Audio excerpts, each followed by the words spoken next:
السلام علیکم ورحمۃ اللہ وبرکاتہ۔ عزیز طلباء، عزیز دوستو، کیسے ہیں؟ امید ہے آپ سب بخیریت سے ہوں گے۔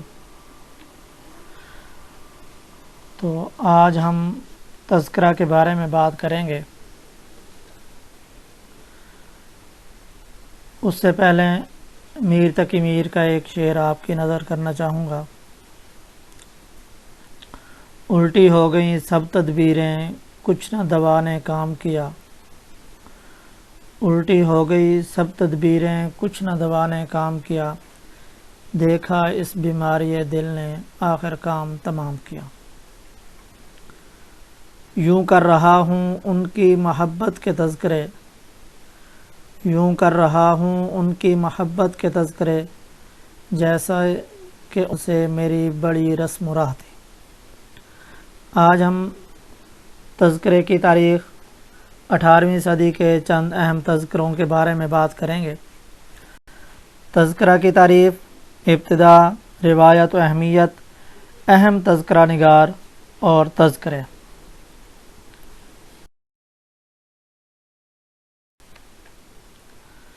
تذکرہ کسے کہتے ہیں؟ تذکرہ عربی زبان کا لفظ ہے جس کے معنی ہے یادداشت، ذکر کرنا، یاد کرنا۔ اصطلاح میں شعراء کے احوال اور ان کی منتخب شاعری کا نام تذکرہ ہے۔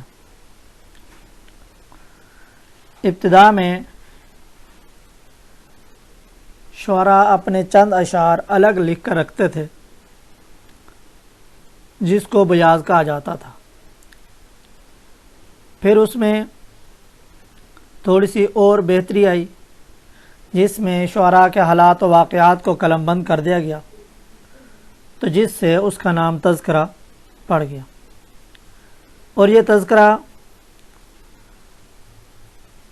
ایسا ہوتا ہے جس میں تذکرہ نگار جو ہوتا ہے وہ اپنی پسند ناپسند کا عمل دخل شامل کرتا ہے۔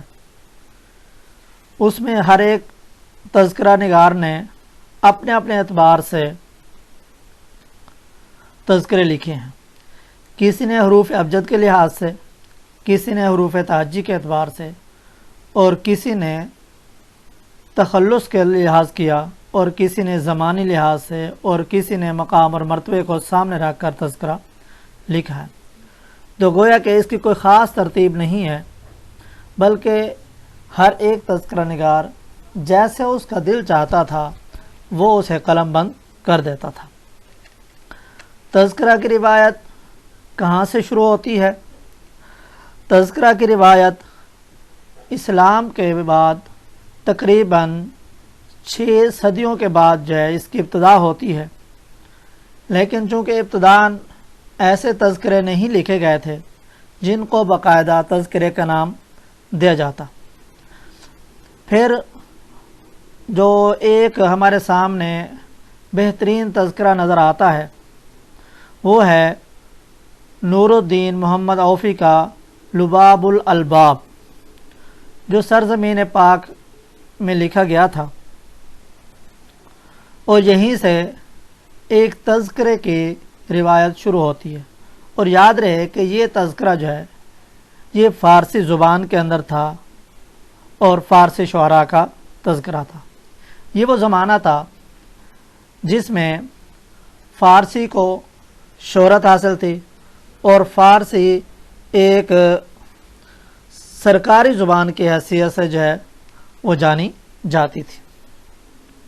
اور یہ تذکرہ 617 ہجری میں لکھا گیا اور یہ 2 جلدوں پر مشتمل تھا اور اس کے 12 ابواب تھے۔ اس کے علاوہ فارسی کے چند اہم تذکرے اور بھی ہیں، جس میں تذکرۃ الشعراء مؤلف دولت سمرقندی، مجالس النفائس مؤلف شیر علی نوائی، مجمع النفائس سراج الدین علی خان آرزو۔ اس کے بعد 18ویں صدی کے اندر جب اورنگزیب عالمگیر کی وفات ہوتی ہے 1707 عیسوی میں، تو مغلیہ سلطنت کو سنبھالنے والا کوئی نہیں تھا، انگریزوں کا دور شروع ہوا اور مغلیہ سلطنت آہستہ آہستہ ختم ہونا شروع ہوئی۔ وہ مغلیہ سلطنت جس نے فارسی زبان کو ایک سرکاری زبان کی حیثیت سے رکھا ہوا تھا اور وہ صدیوں سے جو ہے وہ سرکاری زبان کے طور پر وہاں پر بولی جاتی تھی، وہ نیست و نابود ہونا شروع ہو گئی۔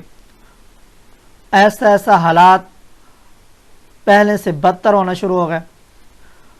اس وقت اردو نے جگہ پکڑی اور اردو جو ہے فارسی کی جڑوں میں پیوست ہو گئی، اور جس سے اردو کو ایک تقویت ملی اور فارسی کو شعبہ زندگی سے محروم ہونا پڑا۔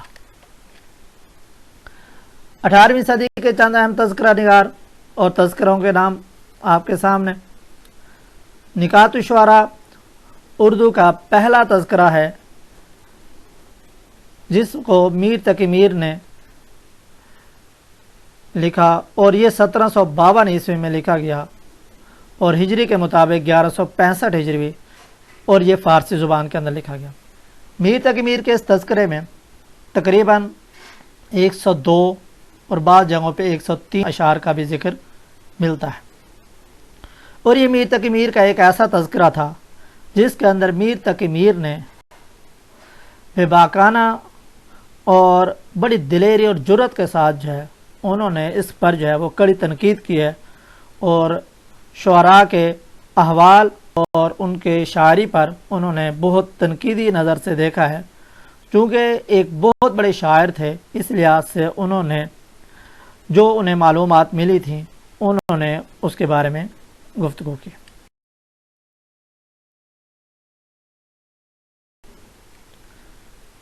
دوسرے نمبر پر ہمارے پاس آتا ہے گلشن گفتار، یہ حمید اورنگ آبادی کا ہے، یہ بھی فارسی میں 1752 عیسوی میں لکھا گیا۔ یہ اردو شعراء کا مختصر ترین تذکرہ ہے، اس میں صرف 30 شعراء کا ذکر ملتا ہے، جن میں 15 دکنی اور 15 شمالی ہند کے شعراء موجود ہیں۔ تحفۃ الشعراء مرزا افضل بیگ کاکشال، یہ بھی فارسی میں ہے، اس کے اندر صرف 62 شعراء کا تذکرہ ملتا ہے، فارسی اور ریختہ گو دونوں موجود ہیں۔ اس تذکرے میں بھی شعراء کی ترتیب کا کوئی اصول نہیں برتا گیا، بلکہ اردو اور فارسی شعراء کا اکٹھا ذکر کر دیا گیا۔ اس کے بعد ہمارے پاس آتا ہے اگلا تذکرہ مخزن نکات قیام الدین قائم چاندپوری کا ہے، جو 1754 عیسوی میں لکھا گیا تھا۔ اس کے بعد چمنستان شعراء لکشمی نارائن کا ہے، جو 1700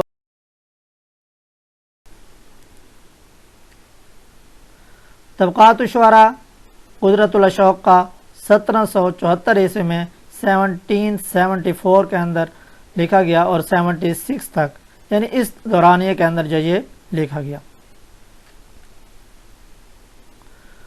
تذکرہ شعراء اردو میر حسن کا ہے، اور یہ 1777 عیسوی میں یعنی 1777 کے اندر جو لکھا گیا۔ اس کے اندر 304 شعراء کا ذکر ملتا ہے، اس میں حروف تہجی کے ساتھ ادوار کا بھی خیال رکھا گیا ہے۔ گلزار ابراہیم علی ابراہیم کا 1783 عیسوی سے 84 عیسوی کے دوران لکھا گیا، اس کے اندر 320 شعراء کا ذکر ملتا ہے۔ تذکرہ ہندی گویا غلام حمدانی مصحفی کا ہے، یہ بھی 1794-95 عیسوی کے اندر لکھا گیا، اس میں 192 شعراء کا ذکر ہے۔ اس تذکرے میں شعراء کی فہرست تخلص کے اعتبار سے بلحاظ حروف تہجی رکھی گئی ہے۔ تو امید ہے آپ کو یہ ہماری باتیں جو ہے وہ اچھی لگی ہوں گی۔ آپ ہمارے چینل معلم اردو کو اپنے کمنٹس کا اظہار کرتے ہوئے لائک، سبسکرائب اور شیئر کرنا نہ بھولیں۔ مجھے اجازت چاہیے۔ اللہ حافظ۔